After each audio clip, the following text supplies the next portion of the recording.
seja muito bem-vindo ao CRA Entrevista. Hoje vamos falar sobre ecossistemas de inovação, onde as startups estão ganhando cada vez mais protagonismo. Para esse bate-papo, convidamos o administrador Jorge Pacheco, que é CEO da State, uma hub independente de inovação que chegou em São Paulo há pouco tempo, em fevereiro de 2020, para dar mais apoio a essas empresas digitais. Tudo bem, Jorge? Tudo ótimo. Agradeço aí pelo convite. Imagina, a gente que agradece. Bom, para a gente começar o programa, eu gostaria que você falasse um pouco o que se entende, sobre ecossistemas de inovação. Eu acredito que o ecossistema é o ambiente, composto por diversos agentes que, de certa forma, interagem, e contribuem para o desenvolvimento de projetos, novos negócios relacionados à inovação, tanto startups quanto grandes empresas. E quais são as principais características, desse ecossistema? São a presença dos agentes. Em primeiro lugar, o empreendedor, que está criando as startups, que está desenvolvendo. As grandes empresas, que têm um papel muito importante realmente de impulsionar e dar acesso, dar escala muitas vezes para os empreendedores, abrir mercado. O papel do governo, que na minha visão tem um papel realmente de regulamentar o ambiente, criar o campo, preparar o campo para que os negócios possam se desenvolver. Tem também o papel das universidades, que tem um papel muito importante de formar os talentos, de dar base para realmente dar o suporte para os empreendedores poderem se desenvolver também. E os investidores, com o papel aí de fomentar, de impulsionar realmente, através de um aporte financeiro para as startups poderem se desenvolver. Ou seja, vários atores importantes nesse processo. Bom, eu vou antecipar então duas perguntas que eu ia deixar mais para o final. Você falou sobre as universidades, sobre o papel do governo.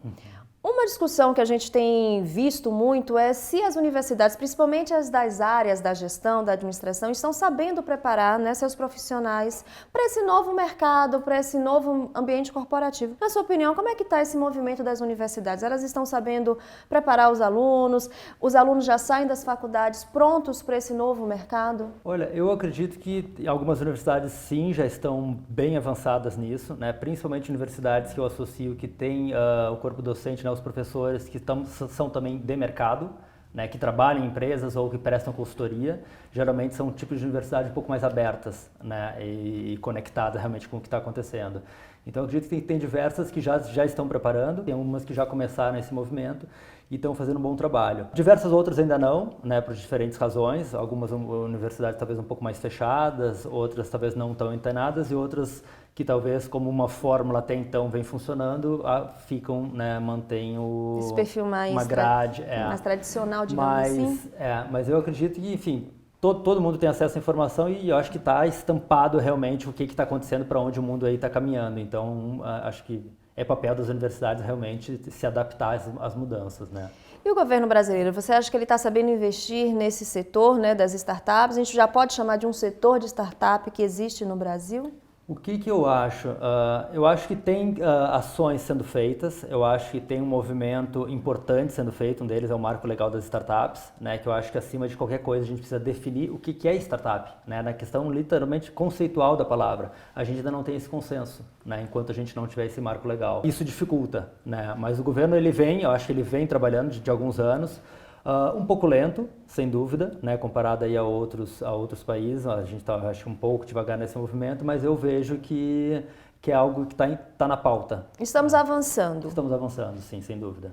Na minha visão, realmente, eu acredito que inovação deveria ser uma política de Estado e não simplesmente uma política local, de governos locais, falando da esfera municipal, estadual, mas sim realmente a nível de Estado, pensando para o país, criando toda a base, regulamentando toda essa base para que outras iniciativas também possam se desenvolver no nível aí, político de incentivo, em alguns casos locais, ao estímulo à inovação e ao desenvolvimento de startups. Bom, você já está há mais de 10 anos nesse universo das startups e pela sua fala agora, eu acredito que você está otimista, tem uma visão otimista em relação à startup no Brasil. Fala um pouquinho sobre a evolução desse cenário, como é que você tem visto esse progresso aqui no Brasil? Pelo que você me falou, positivo, A impressão que eu tenho é que lá atrás a coisa acontecia realmente um pouco mais devagar. Como eram feitos os investimentos, se investiu muito em PowerPoint, em ideias, aquela coisa que veio muito da internet e tudo mais. E isso aí vem mudando bastante.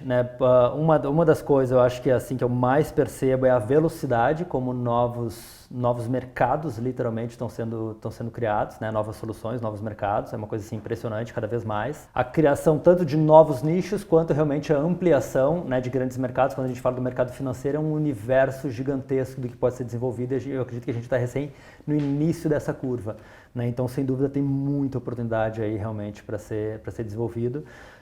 E o que eu vejo é que cada vez mais rápido tem acontecido. Essa é a impressão que eu tenho. Assim, eu acho que nos últimos 2, 3 anos eu vi mais coisa acontecer do que em períodos bem mais longos anteriores. Perfeito. Você é da área financeira também, você teve uma experiência ou ainda tem na área financeira. Fala um pouquinho mais sobre como é que as startups podem impactar. A gente vê as fintechs, né, que são essas empresas digitais que têm um envolvimento com a área financeira. A gente tem um unicórnio, que é o Nubank, né, que a gente mais tarde vai até explicar o que é esse conceito de empresas unicórnios. Bom, você é da área financeira, fala um pouquinho pra gente como é que você tem visto a evolução das startups, desse ecossistema de inovação na parte das finanças brasileiras. Eu acho que tem muita coisa acontecendo. Eu acho também que a gente tem muita coisa que a gente poderia já estar muito avançado, se não fosse também uma série, digamos, de dificuldades, até mesmo regulatórias, né, que a gente tem no mercado e coisas que demoraram bastante tempo para serem, digamos, algumas coisas até para serem evoluídas, né, em questão de ambiente regulatório do mercado financeiro, o que atrasou bastante o desenvolvimento de diversas soluções financeiras, na minha opinião. Mas independente disso, tem muita coisa realmente acontecendo das mais diversas áreas de finanças, desde acesso ao crédito, passando por meios de pagamento, passando por sistemas de cobrança mais avançados, sistema de scores, de rating. Então, assim, é um universo gigantesco, né, que a gente tem visto abrir, né, no Brasil e realmente muita oportunidade. E que tem movimentado muito a economia, né? Pessoas que antes não tinham acesso, até pequenos empreendedores, agora conseguem fazer transações que antigamente seria impossível, né? Exatamente. E a velocidade, né? A gente vê assim, hoje em dia, agora a partir de, se não me engano, de setembro ou outubro, o Banco Central ele já coloca no ar um novo sistema de pagamento que é semelhante ao que algumas empresas já estão fazendo hoje, como o próprio Nubank, PicPay, o C6, né? De uma transferência digital sem ser por DOC ou TED. Né? Isso aí entra no ar uma transferência instantânea, que você vai poder fazer uma transferência para a pessoa domingo, 11 horas da noite e está na conta da pessoa. Isso esse ano a gente vai ter no Brasil até o final do ano, né? Foi uma notícia aí, deve ter algumas semanas que foi dada. Mas quando a gente compara, é um grande avanço. Só que quando a gente olha alguns outros mercados, dá um exemplo, China. Na China tem isso há 5 anos já. Então, assim, e por que a gente não tem? Não é por falta de tecnologia. Nesse caso especificamente, eu acredito que é uma questão do ambiente regulatório. Bom, a gente agora vai falar sobre uma relação bastante importante nesse ambiente, que é a relação investidor e empreendedor. Muita gente acredita que quando se tem uma ideia, basta tirá-la do papel e que logo vai surgir um investidor. A gente ouve falar muito do investidor anjo.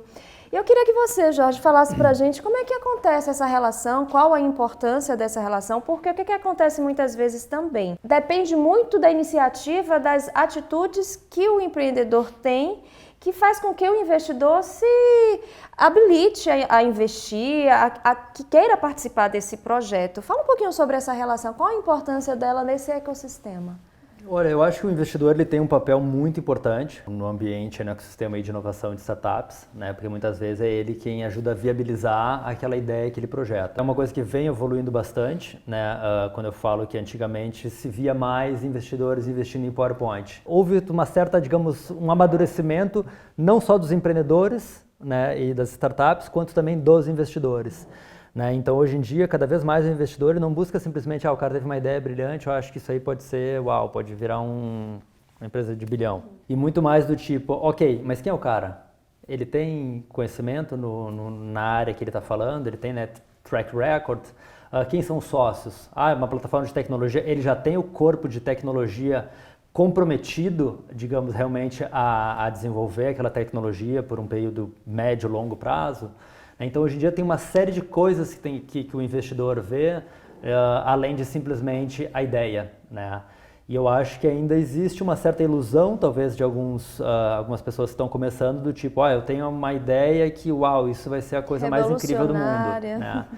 E, literalmente, uma ideia não é praticamente nada, assim, uma ideia. Se tu não executa ela, é uma ideia que talvez fique só dentro da cabeça da pessoa, né? Ou talvez ela verbalize, mas não execute, né? Então, eu acho que cada vez mais, assim, né, o empreendedor que ele tem uma ideia, ele tem que realmente trabalhar, tem que suar aquilo ali para realmente provar, acima de tudo, né, provar né, para si mesmo, provar para os outros que aquilo ali tem realmente um potencial e que ele tem capacidade, né, não só de executar aquilo, como também de reunir as pessoas, os parceiros, os outros stakeholders, para juntos desenvolver aquilo, porque também sozinho não se faz nada.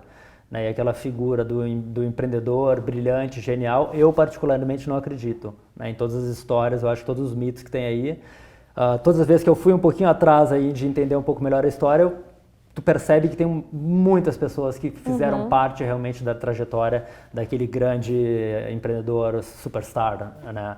Que muita gente... Né, acontece 1 em 1 milhão, né? Fantasia. E qual dica você daria, né, para quem tem uma ideia, que acredita, que acha que sim, é uma ideia que pode dar certo, mas que às vezes não tem esse know-how de saber como estruturá-la, até apresentar de uma forma mais profissional para um possível investidor? Eu acho, olha, sai de casa, vá para a rua, vá conversar com pessoas relacionadas à área, vá validar a sua ideia. Eu acho que o primeiro passo que tem que fazer é realmente, olha, tem uma ideia, vai procurar as pessoas, né, que têm um certo conhecimento naquele assunto. Procurar um mentor, talvez? Um mentor. Vai validar, vai compartilhar, tem que verbalizar realmente essa ideia, não tem que ter aquele medo do tipo, eu tenho a melhor ideia do mundo, vou manter ela comigo. Não, tu tem que expor. Claro, tu vai sair expondo também com cuidado, mas selecionando realmente pessoas que podem de alguma forma te ajudar a realmente desenvolver. Eu acho que isso aí é o mais importante, realmente, olha, validem a sua ideia, não guardem ela. Bacana. Né? Vale a pena procurar as grandes empresas, as multinacionais? Essas grandes empresas multinacionais, elas são parceiras ou podem ser inimigas nesse processo? Eu diria que nesse estágio é muito difícil ter abertura com grandes empresas. Né? Elas estão bastante focadas aí nos seus negócios, com suas metas e tudo mais, então não tem ainda, a menos que as empresas tenham um programa voltado, digamos, para ideias e para, digamos, projetos no que a gente chama desse early stage, né, que é um estágio muito inicial. Eu diria que são poucas que tem. A minha sugestão seria, acima de tudo, procurar realmente mentores, procurar aceleradoras, né, se tu conseguir entrar, né, uma pessoa que tem uma ideia e consegue entrar numa aceleradora, é muito legal, porque a aceleradora geralmente ela tem uma metodologia que vai ajudar, vai conduzir o empreendedor em diversas etapas para ele conseguir desenvolver a sua ideia, validar a sua ideia, vão abrir contatos com outras pessoas, né? E o mais comum acontecer é que tu tem uma ideia X. Se tu leva ela para frente, tempos depois, quando tu vai ver, ela é completamente diferente da ideia inicial. Por quê? Porque realmente vai se moldando. E eu acho que todos os exemplos de sucesso, tudo que a gente imaginar aí, o Uber, Airbnb, não foi uma coisa que foi projetada lá atrás, exatamente, do tipo, é isso, não. Foi um projeto muitas vezes bastante diferente, até em alguns casos, mas que com o tempo vai tomando forma e tudo mais, vai se adaptando e até que chega num produto que realmente foi validado e que se viu, olha, tem mercado, tem pessoas que vão pagar por isso, tem pessoas que vão confiar nessa plataforma e assim, na maioria dos casos, pelo menos que eu vejo aí desenvolver. Bacana. Bom, agora sim a gente vai falar delas, das unicórnios. Como eu falei, a gente tem a Nubank, a 99, o iFood, todas essas são empresas digitais que se tornaram unicórnios. Resumidamente, são empresas que atingem um valor de mercado de $1 bilhão, não é isso, Jorge? Explica pra gente como essas empresas chegaram a esse patamar. Eu digo que no nível bem básico é algum investidor aceitar entrar numa rodada de investimento acreditando que a empresa vale $1 bilhão. Isso é o que a gente tem visto aí, é o suficiente para foi considerado um unicórnio, né? Então, basicamente é isso, é realmente baseado na avaliação dessas empresas. Então, de uma forma mais simples seria isso, aprofundando um pouco mais, né? Existem alguns fundamentos, né, eu acredito quando os investidores acreditam realmente que a empresa tem esse valor. Geralmente é o quê? Baseado numa projeção, né, de crescimento do negócio, onde uma empresa, na minha visão, que é considerada um unicórnio, é uma empresa realmente que tem uma capacidade de escala muito grande. Uma capacidade de atingir muitas pessoas, muitas empresas, de uma forma quase que pode-se dizer sem limite, né? Uma plataforma que permite que tu cresça infinitamente. E eu acho que é isso que realmente os investidores, principalmente de Venture Capital, mais têm buscado, né?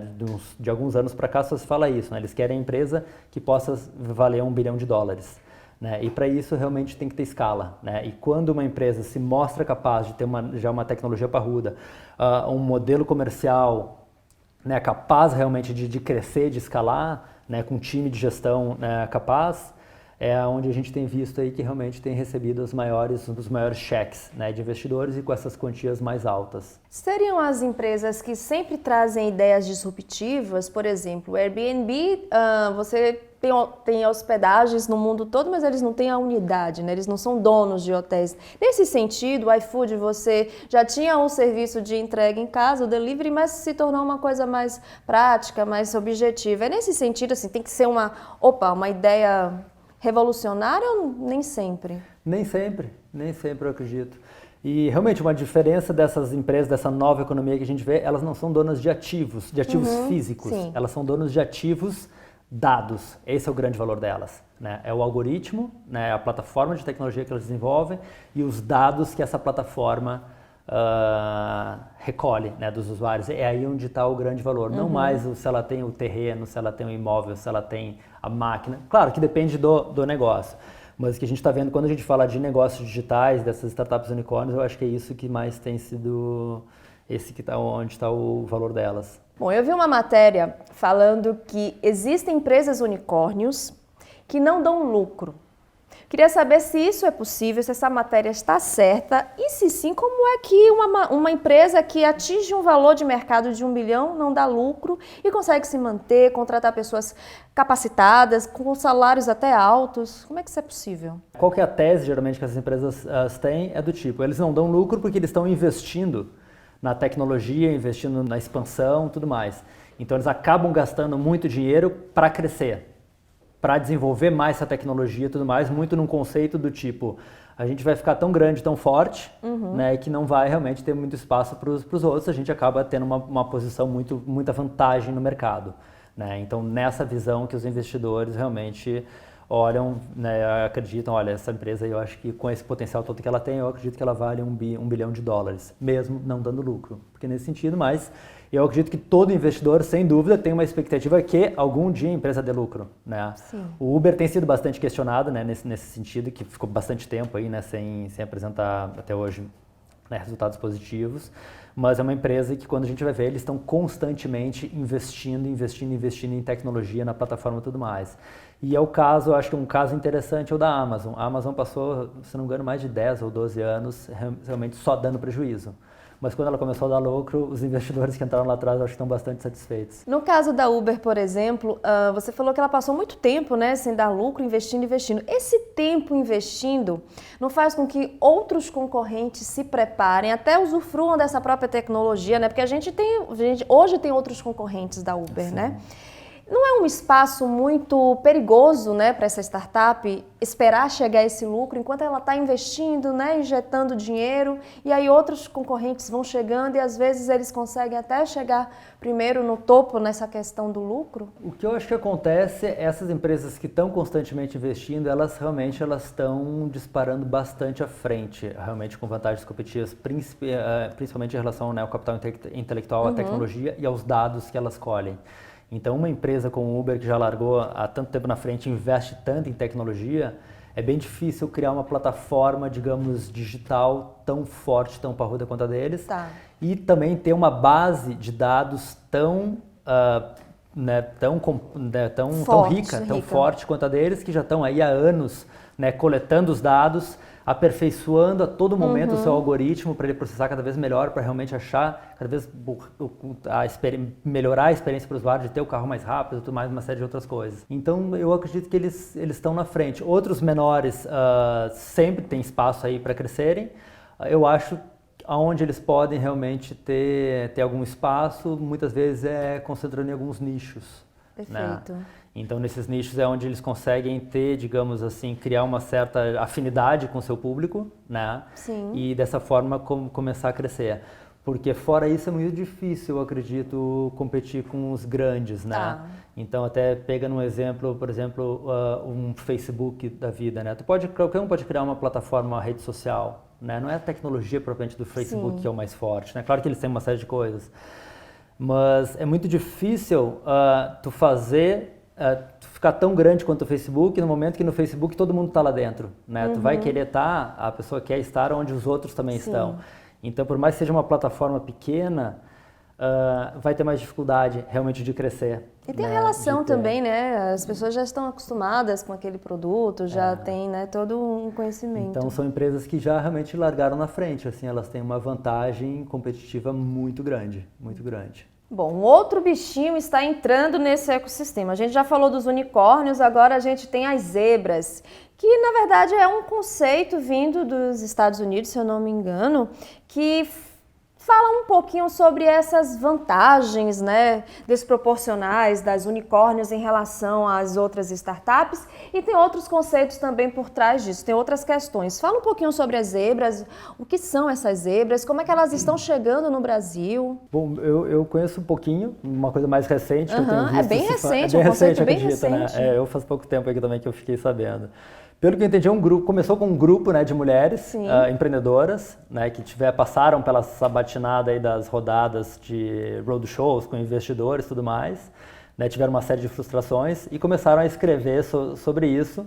E as pessoas, muitos outros empreendedores também se identificaram, né, porque realmente o que elas falam acho que tem bastante fundamento. E assim cresceram e elas criaram essa figura da zebra, né, que é interessante até o simbolismo, que a zebra, né, geralmente anda junto, é um animal colaborativo e tudo mais.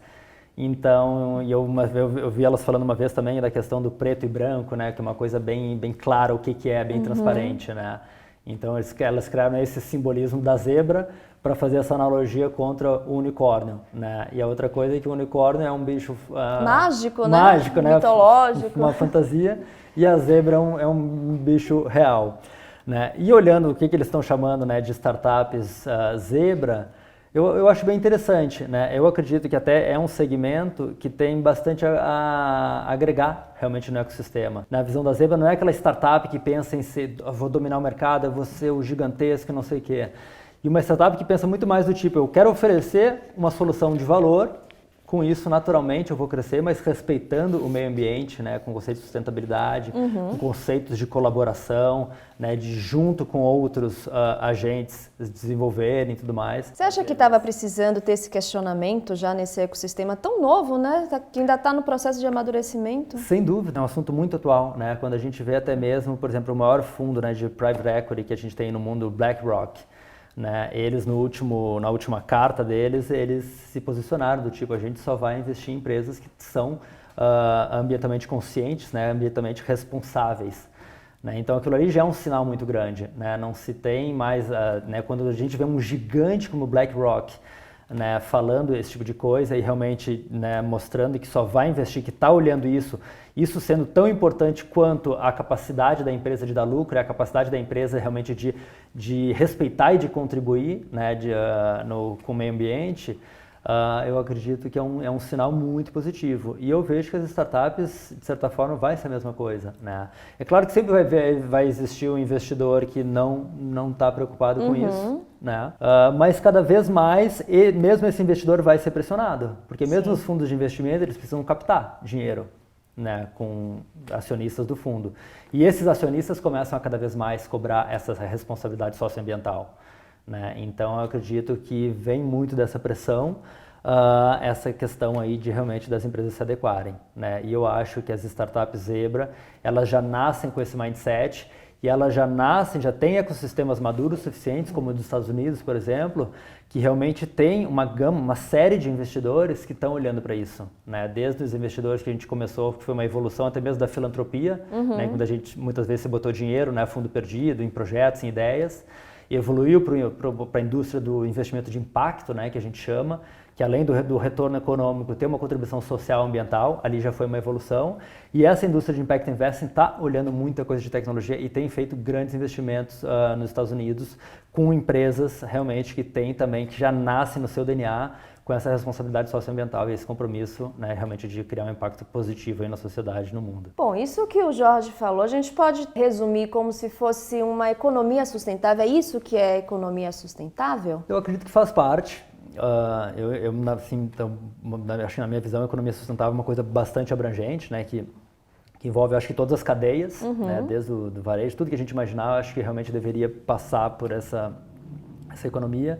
E eu acredito que essas startups zebras, eu acredito que sim, já estão alinhadas, né, com esses valores de uma economia sustentável. Agora a gente vai tentar fazer um mini glossário sobre esse ecossistema das inovações. Obviamente que eu não vou pedir para você fazer exatamente o que é que cada termo que eu vou falar agora significa, mas é só para a gente ter uma noção, porque é um ecossistema que traz muitos conceitos, muitos termos que muita gente ainda não conhece. Por exemplo, a gente acabou de falar um pouco sobre a economia sustentável, que é que vem a ser a economia sustentável. A gente tem economia criativa, hub de inovação e o ecossistema engloba tudo isso. Fala um pouquinho pra gente, primeiro, o que é um hub de inovação. Depois eu vou te pedir para falar um pouquinho o que é economia criativa, pra gente entender. Eu particularmente não sei bem o que significa cada um e acredito que muita gente também não saiba. Legal, bom, vou compartilhar um pouquinho Vamos lá. A minha visão aí sobre esses temas. Eu acredito que um hub de inovação é um local, é um ambiente, né, que atrai tanto empreendedores, startups, quanto empresas, né, investidores e outros players realmente, que juntos, né, eles têm a mesma visão realmente de estar criando coisas novas, né, estar gerando inovação, estar interagindo. Geralmente são lugares que têm um conteúdo, né, voltado realmente para essa comunidade que está criando ali dentro e com esse objetivo realmente de desenvolver inovação, né, em diversas áreas. Aí a gente tem a economia criativa. E a economia criativa, na minha visão, abrange atividades relacionadas à comunicação, a games, a arte, a moda, né? Tudo relacionado assim, realmente está se criando coisas novas, né? Até mesmo o mundo digital, tudo mais, toda a interface, a experiência de usuário, toda a questão também de digital. Eu acho que tudo isso, de certa forma, faz parte dessa economia criativa.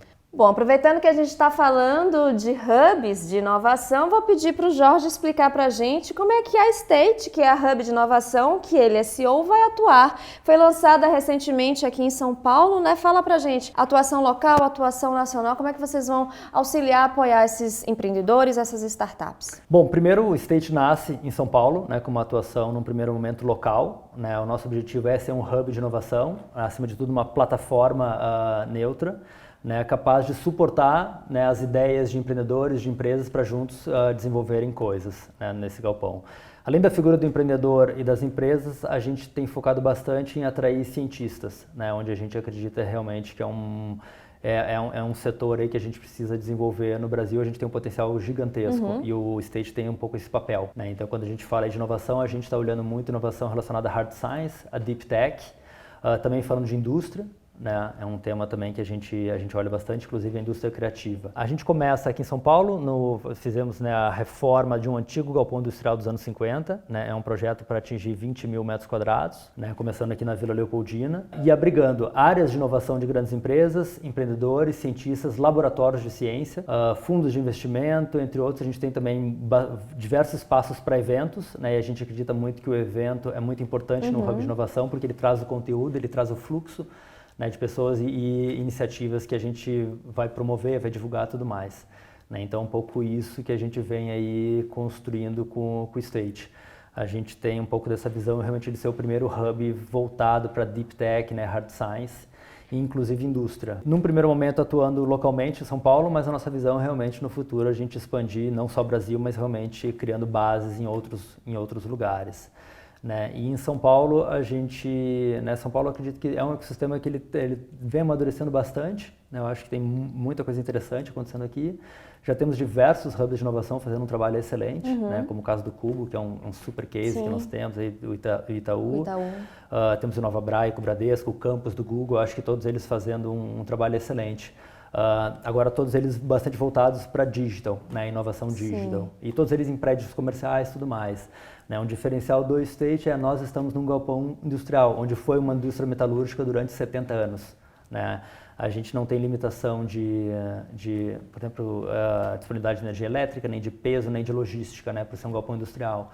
Então a gente acredita que a gente tem uma vocação grande para realmente, né, hospedar também laboratórios e realmente construir esse lugar que seja o epicentro para se falar de inovação, quando se fala de ciência e quando se fala de indústria. Independente do segmento do negócio. É. E quem quiser participar, quem quiser conhecer mais, a gente vai colocar o site da State aqui. Mas assim, quem está assistindo, ficou curioso, está podendo já receber visitantes. Como é que funciona essa parte da visita, né, do conhecimento corpo a corpo? A gente vai abrir oportunidades para visitas, tudo mais, apresentação do espaço. Nesse momento a gente está muito focado realmente em construção da base de empresas, né, e de startups. Inclusive algumas iniciativas, né, que nós temos, uma delas é o La Fabrique. O La Fabrique é o hub de inovação, é um hub de inovação dentro do State, né, que foi fundado aí por 4 grandes empresas francesas, né, a gente está falando do BNP Paribas, do Carrefour, Edenred e da Ingênico, né, que juntos levam suas áreas de inovação lá para dentro do State e desenvolvem esse projeto do La Fabrique, que está bastante voltado realmente para o mercado de meios de pagamento, fintech e tudo mais. E nós como State, né, juntos, o La Fabrique é um dos fundadores, né, do State, nasceu junto conosco, né, a gente vê muito a tese que o La Fabrique ora de meios de pagamento fintech, alinhada com a tese do State de Deep Tech. Né? Então é muito Deep Tech voltado realmente para a finanças, é o que a gente tem olhado aí junto nessa parceria aí com o La Fabrique. Então acompanhe mais informações acessando aqui o site da State, tá bom? Bom, João, a gente está chegando já ao final do nosso programa, eu tenho mais 2 perguntinhas. A próxima é, na sua opinião, o que é que você acha que movimenta, que motiva, na verdade, o empreendedor brasileiro? Motivação, eu acredito que acho que é uma coisa particular de cada empreendedor. Eu acho que tem alguns empreendedores que se motivam realmente numa oportunidade de negócio de ganhar muito dinheiro, outros talvez de ficarem famosos, outros talvez de impactarem positivamente de virarem o mundo. Unicórnios. Eu acho que tem todos os tipos de ambições entre os empreendedores. Então, eu acredito que cada um se inspira, né? O que eu acho que é muito importante é termos bons exemplos. Você, por exemplo, o que é que você... Em quem ou o que é que te inspira? Inspira realmente outros empreendedores que realmente criaram negócios que realmente impactaram positivamente a vida de pessoas, né? Eu acho que essa aí é uma grande inspiração e é muito como eu vejo o State.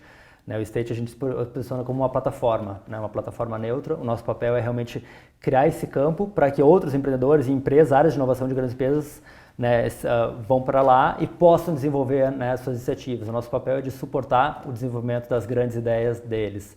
Né? Eles são os atores principais, nós somos simplesmente essa plataforma. Então é um pouco essa visão. Mas eu acredito que dessa forma a gente consegue ter realmente um potencial muito grande de impactar muita gente, realmente ter uma contribuição positiva aí na sociedade, aí realmente estimulando aí outros empreendedores a se desenvolver, né? Criando esse meio ambiente, esse microecossistema, né, dentro do State e conectado ao grande ecossistema que onde estamos inseridos, né, para ajudar realmente os empreendedores e as próprias grandes empresas a desenvolverem suas iniciativas de inovação. Bom, agora para a gente encerrar o programa, eu vou pedir ao Jorge para ele dar uma dica de leitura, de podcast, enfim, qualquer conteúdo que você acha que vai ajudar você que está nos assistindo a conhecer mais sobre esse assunto, ecossistemas de startups, ou algum tema que você acha que está relacionado a tudo isso que a gente falou, mas que ainda não tem sido abordado. Enfim, fique à vontade para dar a sua dica para quem está assistindo a gente. Bom, como dica, eu deixei alguns podcasts, né, entre eles o da Stella Investimentos, né, tocado aí pelo Edson Rigonati. Eu acho que sempre traz entrevistas muito boas com empreendedores, assim como o programa Like a Boss, tem um conteúdo excelente, excelentes entrevistas, né, contando aí a trajetória de empreendedores. Gosto muito também do podcast do Jornal Nexo, acho que traz aí notícias imparciais e bastante fundamentadas. Como revista, recentemente chegou no Brasil a revista do MIT Sloan Review, que tem também trazido aí conteúdos muito bons e falando bastante realmente de assuntos de inovação realmente de ponta, né?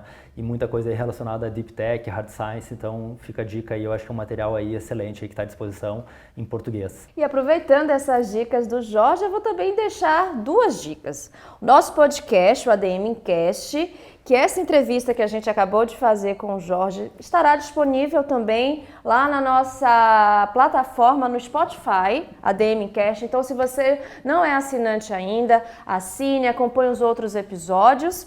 E também a nossa revista, a ADM Pro, que é a revista do administrador, que você pode acessar no nosso portal aqui nesse link, tá bom? Jorge, muito obrigada por participar do nosso programa, por compartilhar todo o seu conhecimento. Eu que agradeço aí pelo convite, foi um prazer aí conversar e compartilhar um pouquinho aí do que eu venho vivenciando nesses últimos anos. Muito obrigada. E obrigada a você também que ficou conosco em mais uma edição do CRA Entrevista. Se gostou do nosso programa, não esqueça de curtir esse vídeo, de se inscrever no canal a serviço da administração e de ativar as notificações. Também não esqueça de ir lá no Spotify e de seguir o nosso podcast, o ADM Cast. Esse programa será disponibilizado no ADM Cast, assim como a gente já tem outros episódios que eu tenho certeza que você vai gostar. Até a próxima. Tchau, tchau.